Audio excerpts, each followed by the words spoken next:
Começando agora o programa Mediação e Negociação, com Juliana Poloni, ajudando pessoas e organizações.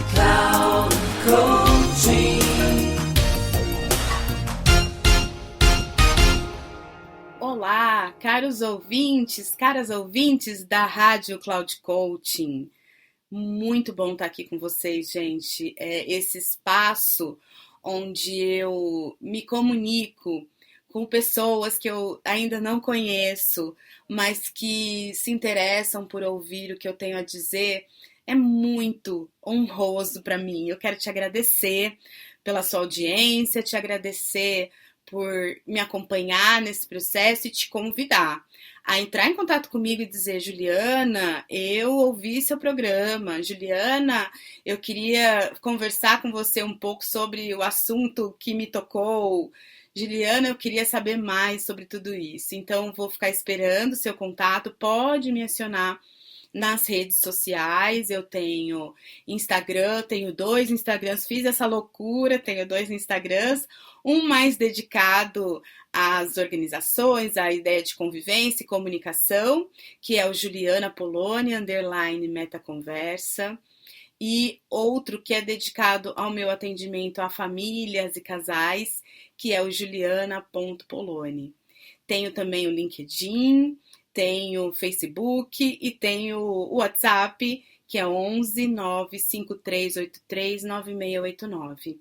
É para conversar mesmo, tá, gente? Pode mandar lá uma mensagem, pode conversar comigo, independentemente da gente se conhecer. Vai ser uma alegria saber que você está escutando esse programa.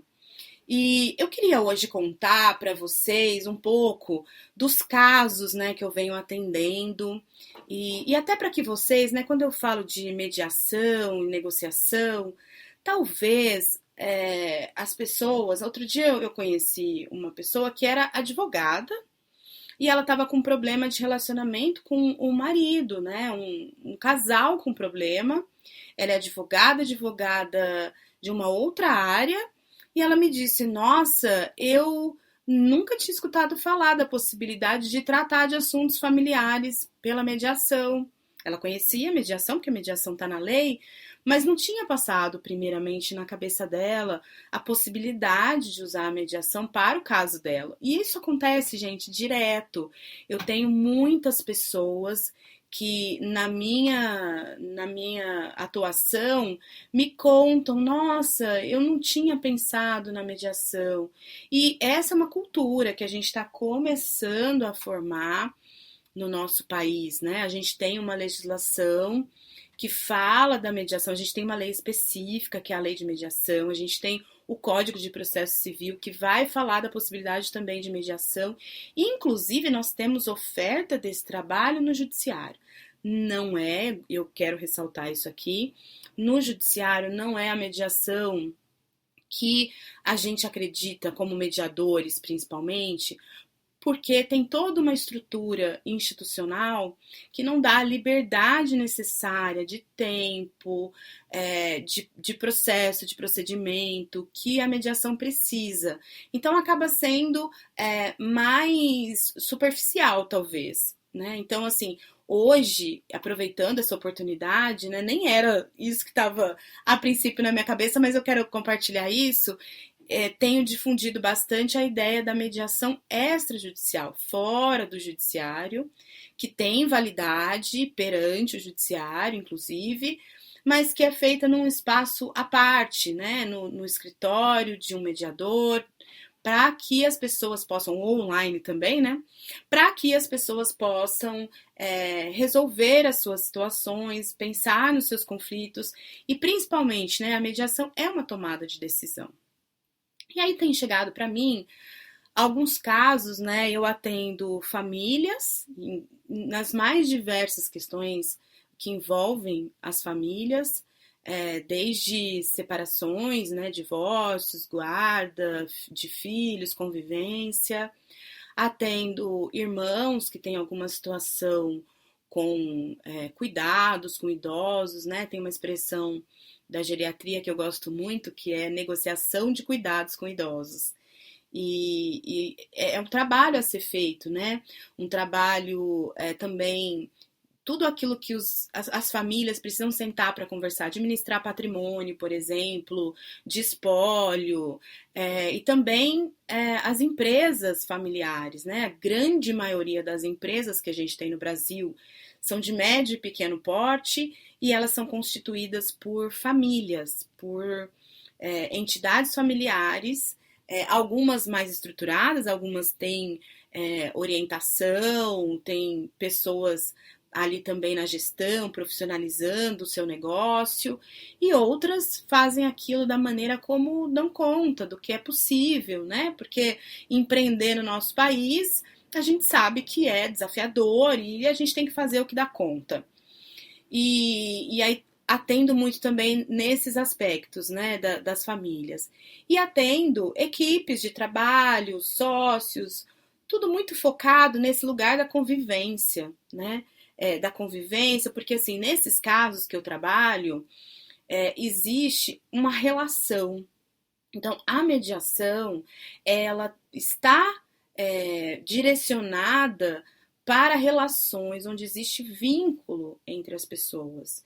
Então, por exemplo, o casal que tem filhos, ou mesmo que não tem filhos, quando ele se separa, ele vai continuar convivendo, ou já teve, né, uma relação pré-estabelecida que foi duradoura e que eles gostariam de acabar com respeito, com diálogo, saindo dessa relação, não com ódio do outro, não com aquela sensação de abuso, de injustiça, que isso não é saudável para a vida de ninguém, né? E da mesma forma, acontece isso nas sociedades, né? Eu tenho alguns casos que o pessoal compara, fala, nossa, sociedade parece casamento mesmo, né? E assim, não é pelas características de um casamento, de uma sociedade, é pela convivência, né? Você tem que tomar decisões em conjunto com uma outra pessoa, assim como é no casamento, que o marido e mulher tomam decisão em conjunto. Da mesma forma, na sociedade de uma empresa, as pessoas vão tomar decisão em conjunto. E às vezes não precisa nem ser sócio, né? Às vezes o líder com sua equipe, é uma convivência diária, tem uma potência ali de relacionamento que pode tanto ser de crescimento exponencial para aquela empresa, para aquele grupo, quanto pode ser uma catástrofe, né? Então é muito importante essa possibilidade de olharmos para a convivência entre as pessoas que trabalham e tomam decisões em conjunto. É daí que vem talvez essa crença de que casamento equivale a uma sociedade, porque o casamento, de fato, é uma sociedade, né, gente? E quando a gente termina tudo isso, né? Então, por exemplo, para terminar uma sociedade, uma empresa, né? Deixar de ser sócio um do outro é equivalente mesmo a um divórcio, porque tem um patrimônio em comum, tem muitas coisas a serem decididas, tem algumas coisas relacionadas às emoções presentes também. Por quê? Porque se está terminando aquela sociedade, provavelmente algo não deu certo, né? Algo não funcionou. Então pode ter sido o relacionamento, pode ter sido a forma do outro enxergar o negócio, tantas diferenças, né? Porque eu acredito nisso também, que o conflito ele é a manifestação das diferenças entre as pessoas. Então, manifestar a diferença não é um problema. Concordam comigo? O conflito ele não é um problema por si só. A forma como a gente aborda o conflito é que pode ser problemática ou não. A minha forma de trabalhar é para que a gente use o conflito como oportunidade de revisão, de atualização, de adequação. E ainda que se decida pelo rompimento, ainda que isso aconteça, que seja de uma outra forma, né? Muitas vezes eu começo a trabalhar, e isso também, né? Também acontece tanto com as famílias, com os casais, quanto com os sócios. As pessoas procurarem a mediação para conversarem sobre o como estão se relacionando. E aí, durante a mediação, podem chegar a esse lugar de, nossa, realmente não está fazendo sentido para mim isso. Não quero viver essa vida com esse sofrimento que eu estou tendo a partir dessa relação. E aí as pessoas decidem, então, fazer o rompimento. Só que é tão de um outro lugar, né? É conversado, porque a base do trabalho da mediação é sentar as pessoas com o apoio de um mediador, que é alguém que não está envolvido, e alguém diferente do lugar do advogado, é alguém que não está representando ninguém ali, que não tem, não está defendendo os interesses de ninguém. Inclusive, os advogados são convidados, quando as pessoas têm o acompanhamento de um advogado, os advogados são convidados a participar das reuniões também da mediação. Na mediação judicial é obrigatória a presença do advogado, na mediação extrajudicial ela é facultativa. Dependendo do tema, eu mesma recomendo, quando envolve questões contratuais, quando envolve questões de direito, é muito importante que o advogado se faça presente ou minimamente assista, né, que esse é um novo papel também do advogado atual, que é de assistência ao cliente que participa de uma mediação. Então, o advogado vai checar o acordo, ele vai colaborar naquilo que diz respeito aos direitos do seu cliente, porque o mediador, ele está nesse lugar de maior imparcialidade, né? E tem alguns casos que o advogado, ele vai entrar realmente só no final desse processo, quando as pessoas precisarem tomar medidas judiciais a partir de um resultado de mediação, por exemplo, né? Porque também temos a mediação que eu chamo de convivência, que é conversar sobre esse relacionamento mesmo, né? Então eu fiquei com vontade de trazer algum exemplo, né? Eu tenho alguns casos para contar para vocês de pessoas, né, sócios que ficam muito irritados com o jeito do outro. Às vezes, quando a gente faz um negócio, a gente assina um contrato, a gente se torna sócio. Tem, inclusive, no livro da Paola Carosella, chefe de cozinha, ela tem um livro que se chama Todas as Sextas, onde ela conta essa experiência. Ela fala, nunca assine um contrato com borboletas na barriga. Ou seja, né, assinatura de um contrato, tomada de decisão. Eu trabalho na mediação com tomadas de decisão. Qualquer tomada de decisão, se você tiver muito empolgado, por exemplo, talvez você deixe de olhar coisas que podem vir a incomodar num outro momento do funcionamento dessa sociedade, né? Então, assim, talvez o que falte também, né? Sentar numa mediação para negociar a construção do contrato social, dos objetivos, não a parte jurídica, isso o advogado faz, mas o que nós queremos, né? Missão, valores, dá para sentar numa mesa e negociar isso e construir um combinado entre os sócios, a partir desse contrato social, o que nós pretendemos, o que nós vamos fazer, enquanto a gente está tudo amiguinho, né? Tá tudo funcionando, a gente está empolgado com o negócio que a gente vai constituir, o que nós vamos fazer caso a gente se desentenda? Como que nós vamos resolver? Porque depois que o conflito está instaurado, até isso fica difícil, né? Um quer um jeito, outro quer outro, e até isso vira uma arma no meio do conflito entre as pessoas. Tudo isso experiência, viu, gente? Tudo isso situações que já acompanhei, já vivi. Às vezes, contratos que nem sejam de sociedade, mas contratos, por exemplo, de representação de algum produto, que seja uma representação informal, familiar, né? Isso pode gerar efeitos muito complexos no futuro, porque estávamos tão empolgados com o negócio ia dar tão certo, que a gente começou a trabalhar junto. E aí o negócio deu muito certo e agora a gente está se desentendendo. E como é que eu faço para contar dessa relação que nós temos? Né?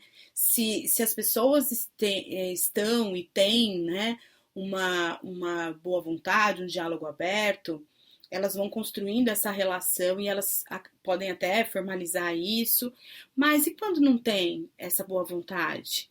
Quando entram outras pessoas no negócio, é tanta coisa que pode acontecer ao longo da convivência e da existência de um negócio.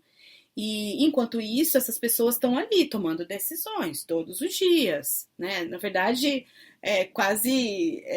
todos os dias, quase toda hora também, né? E aí, isso vai ficando desgastando muito. Então, a postura do sócio numa reunião, a equipe que vem falar com um sócio sobre o outro, porque não está dando conta e agora o que eu faço? Então, essas coisas elas vão transbordando. Isso também é muito importante dizer. Quando os sócios estão em conflito, ou as lideranças, não precisa ser necessariamente os sócios, mas ou as lideranças, gestores estão em conflito, as equipes de trabalho sentem isso, porque nós temos, né, é um sistema, não tem uma, quando eu falo sistema, eu estou dizendo que existe toda uma engrenagem, né, pensando nas engrenagens de relógio, por exemplo, né? Uma coisa encaixa na outra que faz a outra se mover. Então, eu não tenho independência dos departamentos numa empresa onde, tudo bem se ali eles se matarem, aqui a gente continua funcionando. Não tem jeito. Uma coisa que acontece afeta, né? Afeta o outro de uma forma importante, que pode, inclusive, prejudicar aquele negócio, prejudicar o produto, pode prejudicar a qualidade do produto. Então, assim, tem todo um mecanismo que vai acontecendo em torno da convivência. E as pessoas, os funcionários vão sentindo, vai reverberando e começa conflito entre eles. Então, é muito importante também que os sócios, que os líderes, que os gestores, eles tenham essa dimensão de que eles são modelo de relacionamento. E não porque as pessoas estão vendo como eles se relacionam, mas porque esse sistema está respondendo a esse jeito de se relacionar. E aí a coisa vai se encaminhando para um lugar que pode ser um lugar de fracasso, pode ser um lugar de ruptura e pode ser um lugar, assim, olha que diferente, né? Eu romper uma sociedade acordando, então de repente um sócio compra parte do outro, ou os dois vendem, né? Tem muitas empresas, inclusive a gente tem o modelo das startups aí, né? Eu desenvolvo um negócio, eu faço esse negócio crescer e eu vendo esse negócio e vou ter dinheiro, né? Vou ter a verba e para eu fazer outras coisas. E eu posso, inclusive, com essa verba, criar uma outra startup para fazer o mesmo processo. Então, essa geração nova, essa turma aí da inovação, eu acho isso muito bacana, porque tem muito a ensinar para as gerações anteriores, que eu tenho um negócio, esse negócio tem que durar a minha vida inteira, eu tenho que ficar lá na cadeira até morrer, mesmo gostando ou não gostando, os meus filhos têm que assumir esse lugar, e isso vai gerando ali uma série de conflitos familiares também.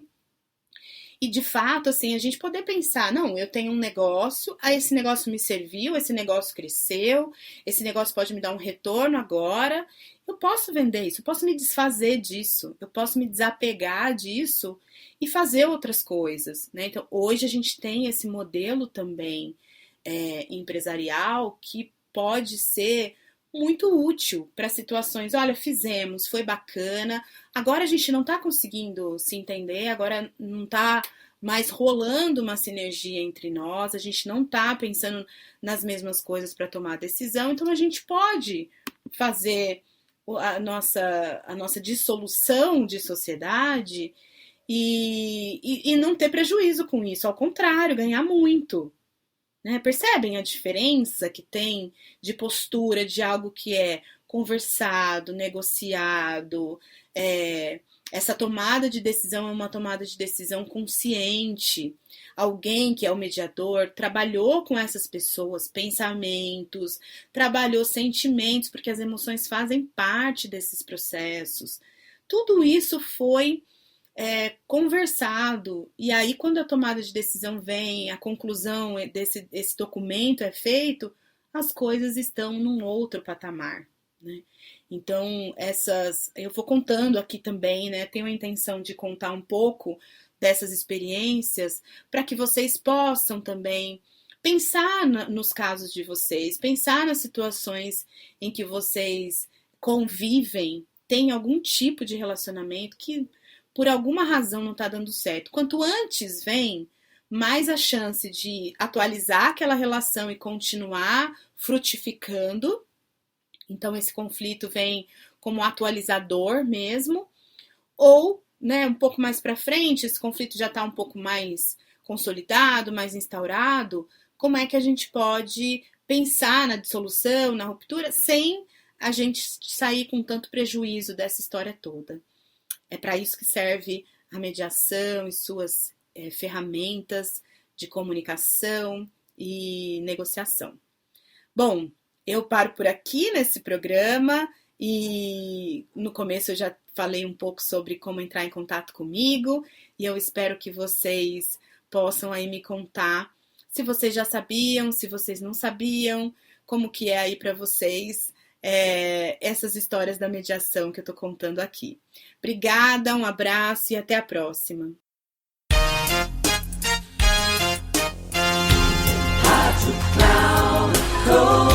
Final do programa Mediação e Negociação com Juliana Poloni, ajudando pessoas e organizações.